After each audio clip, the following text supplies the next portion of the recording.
There is a question from a lady from Syria. Her name is Adnan.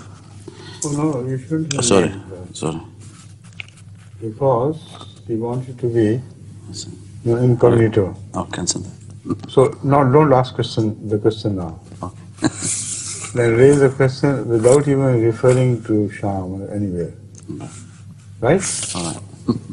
Because I understood from the way Yes. this question was framed that she did not want it to be identified.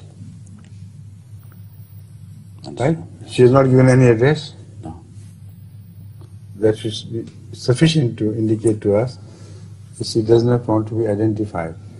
So leave it for a while, then ask the question independently. And nobody can guess who has asked the question and why. Right? Who is the next? Salima Saiba? Yes, please. Now tell me about your cold. Is it better? Yesterday it was better, but now it started again. I don't know. It's what? My flu starts again.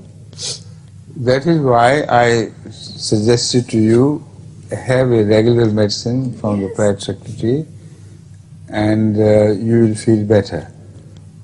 But you said, no, I have got this medicine, it's all right. No, I get this medicine, but I feel it's not the right one again. You said it's working, it's helping me, arnica or something, you said. Yes.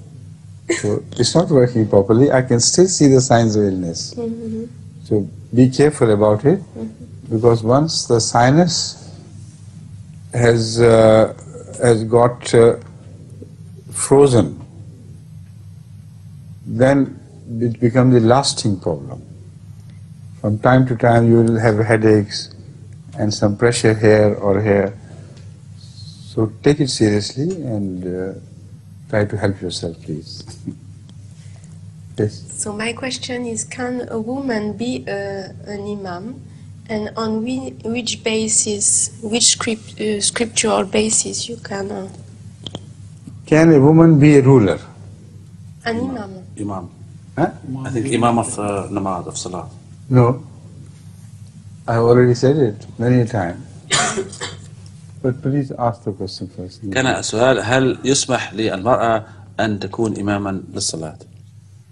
Would a woman who is brought up in decency in Islamic fashion like to